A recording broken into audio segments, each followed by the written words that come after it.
એટલે મેં નક્કી કર્યું છે કે ગુજરાતનો આત્મા જગાડવાનો છે દોસ્તો. અને મેં નક્કી કર્યું છે કે અમે ન્યાય નથી અપાવી શક્યા દીકરીને, અને એટલે દીકરીને જે પોલીસે પટ્ટા માર્યા છે એ પટ્ટા આજે હું ખાઈશ જાહેરમાં.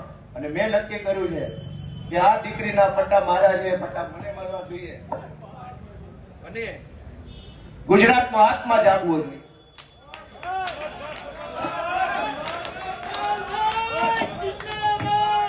ગુજરાતનો આત્મા જાગવો જોઈએ. હવે ગુજરાતનો આત્મા જાગવો જોઈએ. આત્મા જાગવો જોઈએ ગુજરાત આખાનો. દીકરીને પટ્ટા કેવી રીતે પોલીસ મારે, મૂકી દો. ગુજરાતનો દોસ્તો આત્મા જાગવો જોઈએ. આત્માની અંદર લાગવું જોઈએ. દીકરીને પોલીસ કેવી રીતે પટ્ટા મારી શકે દોસ્તો? આ સજા મને મળવી જોઈએ. આ સજા મને મળવી જોઈએ. જેને જેને દીકરીઓ, ગુજરાત આખાની દીકરીઓ પર અત્યાચાર કર્યા, સજા મને મળવી જોઈએ. દોસ્તો, અમે ન્યાય નથી અપાવી શક્યા એનો મને અફસોસ થાય છે. અમે ન્યાય નથી અપાવી શક્યા. દોસ્તો, હું ગુજરાતનો આત્મા જગાડવા માંગુ છું.